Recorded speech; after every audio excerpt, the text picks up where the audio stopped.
Everyone, it's Miss Joanne from the West Nyack Free Library. I'm here again today with another craft. This was actually a craft we were going to do tomorrow at the library, although that doesn't really matter because time doesn't exist anymore.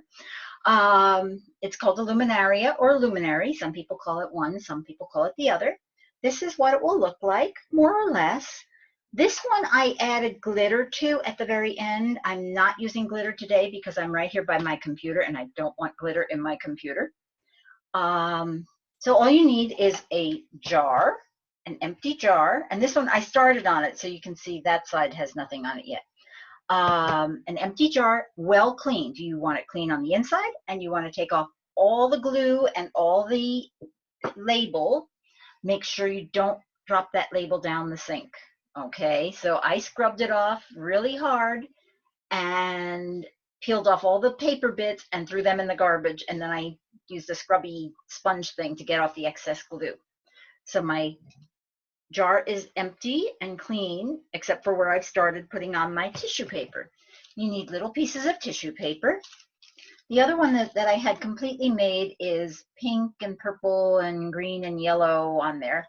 Today I only have blue, 2 shades of blue. It's kind of an aqua blue, and yellow because I wanted, I don't know, I'm hoping it will show up, maybe turn into green as it goes together because, you know, blue and yellow make green. Okay, I have some glue in a paper cup here, and this is just plain old ordinary craft type glue. I did water it down a little bit. That's not absolutely important, but you might ask your mom or dad to help you put a little splash of water in it. Okay, you need something to spread it with. I have a plastic spoon. I have a lollipop stick. I have a little skinny paintbrush. If you have one of those foam paintbrushes, that would be great. My original one, the first one, I actually used a piece of paper as a spreader. So you go with what you've got. Okay, this is not a high stress thing. So we've got our jar, and all you're going to do, I'm going to just stir up my glue a little bit more here. Okay, and I'm putting my stick aside because I am using the brush.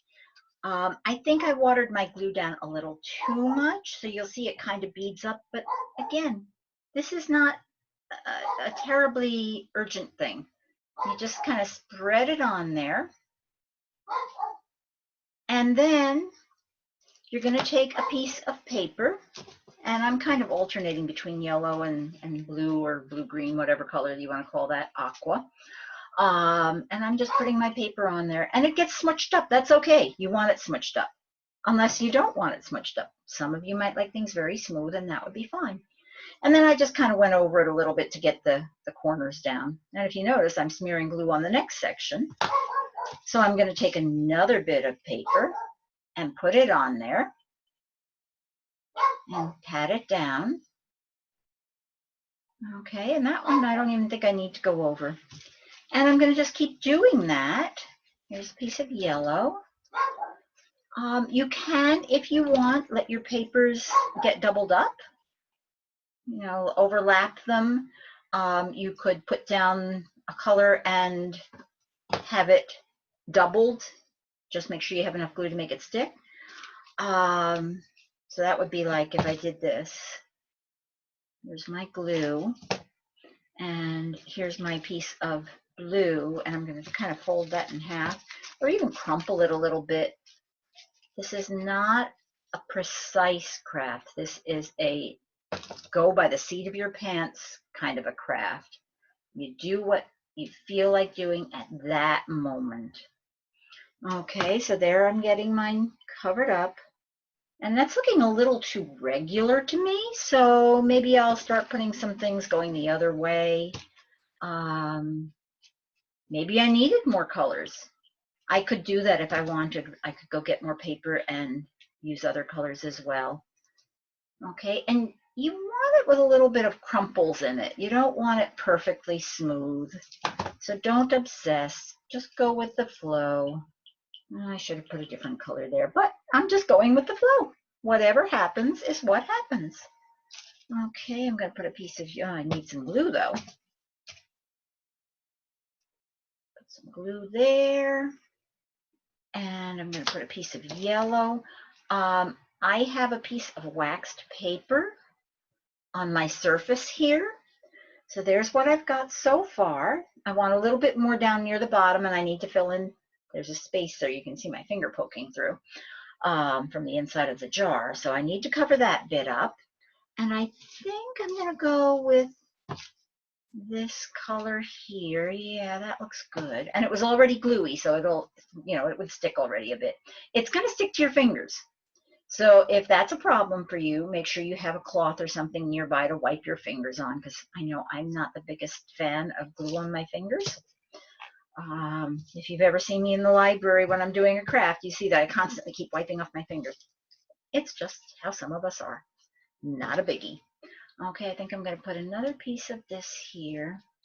You could tear these. I cut these ones up, but you could tear them too, and that would give you a more irregular look to your pieces, which might be fun. It all just depends on what you want, not what anybody else wants, just what you want. Okay, here I'm going to put a piece of blue right here, the pale, pale blue. It's blue-green, really. It's not truly blue, but of course it's tissue paper. So tissue paper is mighty thin. There we go, and I'm just patting it down. Now you'll see it's pretty globby, but it will dry up, and because it's white glue, it will be invisible. Let's see, I need a little piece down here on the bottom. You can cover the bottom if you want. You don't have to cover the bottom if you don't want. I'm a little irregular about it. Some places it overlaps onto the bottom, and some places my bottom is going to be clear. It's just fine. It doesn't matter, whichever way you do it. Okay, so there we go, and it's just about done. I want a little tiny piece there also. Let's see, I want a piece of blue. Okay, so there we go. I'm going to just pat that on there and give it a stick down with my brush. Okay, and as I said, you can tell it's quite gluey. You're going to want to put it down on something that it doesn't matter if it sticks to it. So a piece of waxed paper, a piece of cardboard that you're going to throw out, whatever your mom or dad says is an okay thing for you to put it on. Okay, so there I'm patting down another piece and gluing it a little more. You'll notice once you start getting some glue on the jar, you're not going to need to use a whole lot more. I want one more little tiny piece of yellow, I think. So I'm going to just tear a piece and use just part of it to cover up this little spot right here. Oop. Stuck to my fingers instead of to the jar.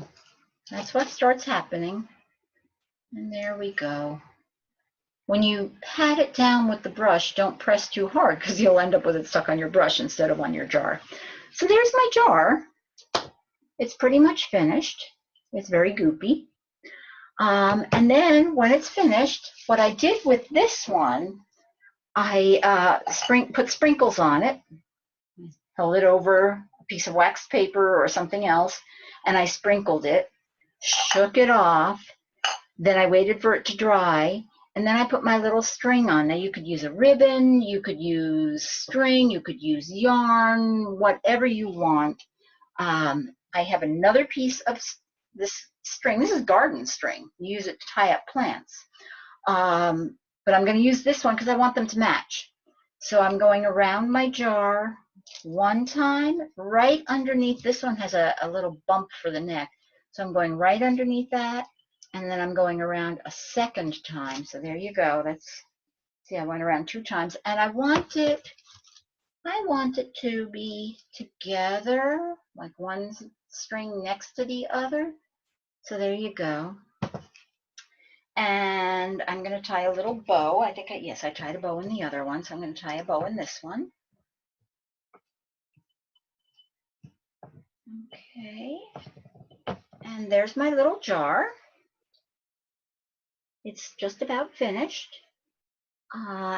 All I need now is my other candle. I'll turn it on and put it in there.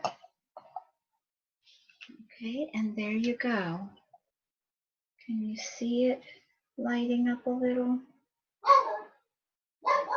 You can probably hear my dog barking, but we can't really see that candle lighting up.